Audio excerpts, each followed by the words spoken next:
তো গাইস চলে আসলাম আজকে আরেকটি নতুন ভিডিও নিয়ে। আজকে আমরা কথা বলবো কেউ বলে বিপ্লবী কেউ বলে ডাকাত মুভির 13 দিনের বক্স অফিস কালেকশন কি নিয়ে।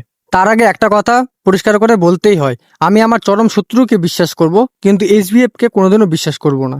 কারণ এদেরকে তুমি যতটা ভাববে না তার থেকেও বেশি এরা নির্লজ্জ। আমি কদিন আগে বুক মাই শো খুলে দেখলাম এসবিএফ তাদের নিজেদের কিছু শো বাড়িয়েছে। এখন সেটা বুঝতে পারলাম এটা শুধু নাম কামানোর জন্য। চারিদিকে হাসাহাসি হচ্ছে, খিল্লি হচ্ছে। চলো ভাই তাদেরকে দেখিয়ে দিই আমরাও বাংলা সিনেমার পাশে আছি। আমার মনে হয় বাংলা সিনেমার উন্নতি করতে গেলে বাংলার মেন প্রোডাকশন হাউসগুলোকে সামনে আসতে হবে। এরা তো এমনিতে বড় মুভি বানায় না, বড় প্রজেক্টের নাম করে সেফ সেফ মুভি বানিয়ে নিজেদেরকে বিশাল কিছু মনে করে। হ্যাঁ, এদের একটা আপকামিং মুভি আছে, সেটার নাম হচ্ছে বেপরোয়া। হ্যাঁ, সেটার প্রতি আমার অবশ্যই সাপোর্ট থাকবে, কারণ অদৃত্য তো কোনো দোষ করেনি। কারণ সে ওই প্রোডাকশনের উপর নির্ভর, নতুন হিরো আসছে, তার প্রতি আমার ভরসা আছে। আমি সেই কাজটাকে নিয়ে কথা বলবো, সেটার সাথে এসবিএফ যুক্ত আছে বলে কথা বলবো না, অদৃত্য যুক্ত আছে জন্যই কথা বলবো। কারণ সত্যি একটা নতুন হিরো উঠে আসা দরকার, সেই কাজটাকে সফল হওয়া দরকার। অ্যাজ এ ডিস্ট্রিবিউটার এত নির্লজ্জ, এত হিংসায় একটা ভরা মন ওদের। তোমরা স্বপ্ন দেখছো জিৎ আর এসবিএফ একসাথে কাজ করবে? কিভাবে কাজ করবে?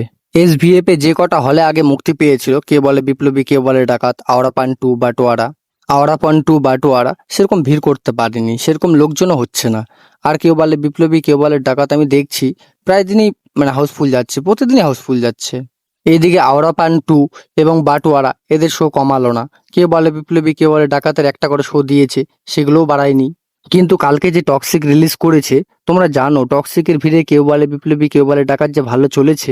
এদিকে আবার পিভিআর আইনক্স শো দিয়ে রেখেছে, তারা কিন্তু আবার অবাঙালি ডিস্ট্রিবিউটার, তারপরেও তারা শো দিয়েছে। তাদের কথা নয় আমি ছেড়েই দিলাম, তারা বিজনেসম্যান, বিজনেস করতে এসছে।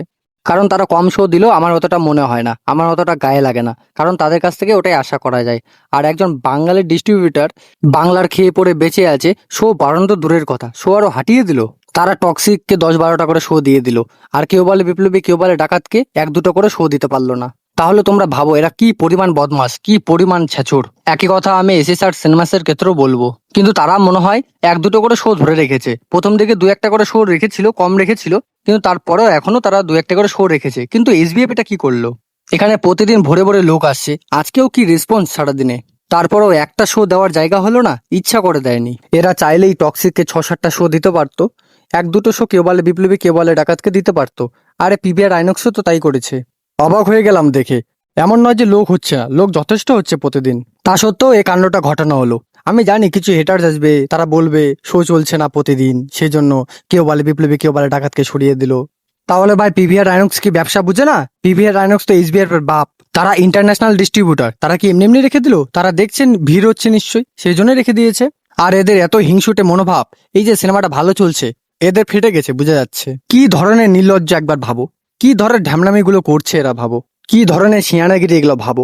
লিটারেলি কিছু বলার নেই, সত্যি কিছু বলার নেই। একদম কি ধরনের অসভ্যতামি করছে এরা ভাবো। এগুলো অসভ্যতামি ছাড়া আর কিছু নয়। এইভাবে করলে ইন্ডাস্ট্রির উন্নতি হবে? এসবিএফ এর খুব খারাপ দিন সামনে আসবে, মিলিয়ে নিও তোমরা। এমনিতে তো খারাপ দিন চলেই এসছে, এসবিএফ এর কাতুকুতু বুড়ো তো পুরো ফ্লপ হয়ে গেছে, পুরো ডিজিস্টার হয়ে গেছে, হলে লোকই যায়নি একদম।